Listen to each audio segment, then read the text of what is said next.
अस्सलाम वालेकुम दोस्तों, मैं ਤੁਹਾਡਾ ਮੇਜ਼ਬਾਨ ਮੁਹੰਮਦ ਸਾਜਿਦ ਵਿਰਕ। ਤੁਸੀਂ ਵੇਖ ਰਹੇ ਜੇ YouTube ਚੈਨਲ ਮੇਰਾ ਸਾਈਵਾਲ ਟੀਵੀ।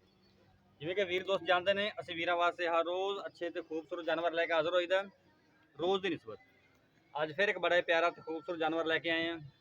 ਉਮੀਦ ਕਰਾਂਗੇ ਹਰ ਰੋਜ਼ ਦੀ ਤਰ੍ਹਾਂ ਤੁਹਾਨੂੰ ਸਾਡੀ ਅੱਜ ਵਾਲੀ ਵੀਡੀਓ ਵੀ ਪਸੰਦ ਆਏਗੀ। ਇਸ ਤੋਂ ਪਹਿਲੇ ਕਿ ਤੁਹਾਨੂੰ ਜਾਨਵਰ ਦੇ ਤਸੱਲੀਆਂ ਕਰਾਈਏ, ਸਭ ਤੋਂ ਪਹਿਲਾਂ ਸਾਡੇ ਚੈਨਲ ਨੂੰ ਕਰੋ ਸਬਸਕ੍ਰਾਈਬ, ਨਾਲ ਹੀ ਲੱਗੇ ਬੈਲ ਆਈਕਨ ਨੂੰ ਕਰੋ ਪ੍ਰੈਸ, ताकि साड़ी नई आने वाली वीडियो के नोटिफिकेशन मेरे वीर तक सब तो पहले पहुँचे।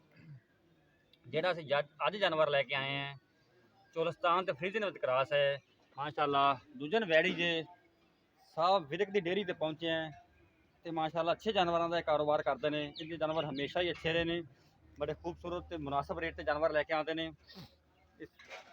थोड़ी कैमरे की नज़र के सामने जानवर की करो तसलियाँ, बाकी गल्लां करांगे मालकां उन्होंने पूछांगे की हिसाब किताब इनका, इनके बारे मूँह किवें साबका रिकॉर्ड की सब तसलियाँ करावांगे तुहानूं।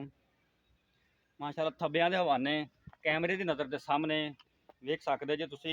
हाले सून च दिन लैंदी जे, काला थन लगा है, पावर वाला मोट मोट थन, सिरों मोनी जे, सारियां क्वालिटियां माशाल्लाह बड़ियां लाजवाब। तुहानूं जानवर दा तुरन फिरन भी चेक कराने, वीरां नूं करावांगे तसलियां। सौदे हुंदे नसीबां दे, लवां तुरे पर सौदे हुंदे नसीबां दे, ਅਸੀਂ ਤਸੱਲੀਆਂ ਕਰਾਉਣ ਲੱਗਾ ਕਸਰ ਨਹੀਂ ਛੱਡੀ। ਵੇਖ ਸਕਦੇ ਜੇ ਤੁਸੀਂ ਮਾਸ਼ਾਅੱਲਾ ਥੱਬਿਆਂ ਦੇ ਹਵਾਨੇ ਥੱਲੋਂ ਮੇਲੇ ਲਾਏ ਫਿਰਦੀ ਵੈੜ ਮਾਸ਼ਾਅੱਲਾ ਬੜੀ ਖੂਬਸੂਰਤ ਲਾਜਵਾਬ ਵੈੜ ਹੈ। ਕੈਮਰੇ ਤੋਂ ਥੋੜੀ ਜਿਹੀ ਡਰਦੀ ਪਈ ਹੈ। ਸਿਰੋਂ ਮੋਨੀ ਜੇ, ਛੋਟਾ ਛੋਟਾ ਕੰਨ ਹੈ, ਕੱਦ ਕਾਠ ਬੜਾ, ਨਸਲ ਜ਼ਾਤ ਵੈੜ ਦੀ ਪੂਰੀਆਂ ਕੁਆਲਿਟੀਆਂ, ਦੁੱਧ ਦੇਣ ਵਾਲਾ ਜਾਨਵਰ ਜੇ, ਗਰਮੀ ਸਰਦੀ ਨੂੰ ਫੇਸ ਕਰਨ ਵਾਲਾ ਜਾਨਵਰ ਜੇ।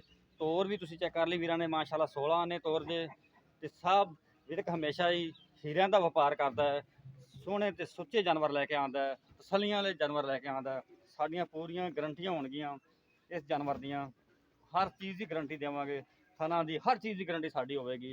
बाकी गल्लां करांगे मालकां नाल, ये किन्ने दिन लैंदी है, इनका की मुੱਲ है, साबका रिकॉर्ड की है, सब कुछ तुहानूं मालकां नाल गल्लां करा के तसलियां करावांगे। वीरां ने कर लिया तसलियां, हुण आपां करदे हां मालकां नाल गल। जानवर वीरां ने वेख लिया, हुण मालक नाल गल करनी। आओ भाई सामने दोस्त। अस्सलाम वालेकुम। वालेकुम सलाम जी। भाईजान की हाल चाल ने? अल्हम्दुलिल्लाह जी। भाईजान जो अपना जानवर अज वाला ये किहड़ी नस्ल है? ये चोलिस्तान क्लास है जी। चोलिस्तान का फ्रीजियन का क्रॉस? हाँ जी। अच्छा जी, किनवे बारे है? ये दूसरे सूए। दूसरे सूए, पक्के दूसरे हाँ सूए? जी, दूसरे गारंटी है। ठीक। मुँह किवें? मूँह पूरी। मुँह पूरी ते साबका रिकॉर्ड इनका पहले सूए दा? इनका 22 तो 23 लीटर। 22 तो 23 लीटर साबका रिकॉर्ड है पहले सूए दा। हाँ जी। इनका मतलब है कि ज्यादा करेगी? हाँ जी बिल्कुल। 26-30 लीटर आराम नाल करेगी? हाँ जी आम खुराक दे विच? हाँ जी बिल्कुल। गर्मी गुरमी तो नहीं करदी? नहीं नहीं, ऐसा कोई मसला नहीं। थणा दी पिछे दी हर चीज़ की गारंटी अपनी होगी? हर चीज़ की गारंटी। हर चीज़ की गारंटी। अच्छा, हुण प्यार मुहब्बत वाला मुੱਲ की है भी जेड़ा आपां ले लेना है? प्यार मुहब्बत वाला मुੱਲ जिवें तुसीं पहले प्यार मुहब्बत वाला मुੱਲ करदे जे, अज भी उवें करना है? इनका 3,20,000 रुपये। 3,20,000 मुੱਲ जी। हाँ जी। तो गुंजाइश इन कोई वीरां वास्ते? वो तो टाइम से हो जाएगी वक्त तो। थोड़ी बहुत गुंजाइश? हाँ जी। ठीक हो गया। 3,20,000 रुपये डिमांड की जे। हाँ जी। ते बाकी कोई वीर भरा खरीदना चाहता है, लड़ घोल के भी आप इन्हों रियायत करावांगे। साडा WhatsApp नंबर नोट कर लो, 0322 70 87 633। ये साडा रब्ता नंबर है, ये साडा WhatsApp नंबर है। एक दफ़ा फिर नोट कर लो, 0322 70 87 633। किसी ने भी वीर ने खरीदनी हो साडे इस नंबर से रब्ता कर सकता है। उन्होंने मेज़बान साजिद विरक नूं दिओ इजाज़त। अल्लाह।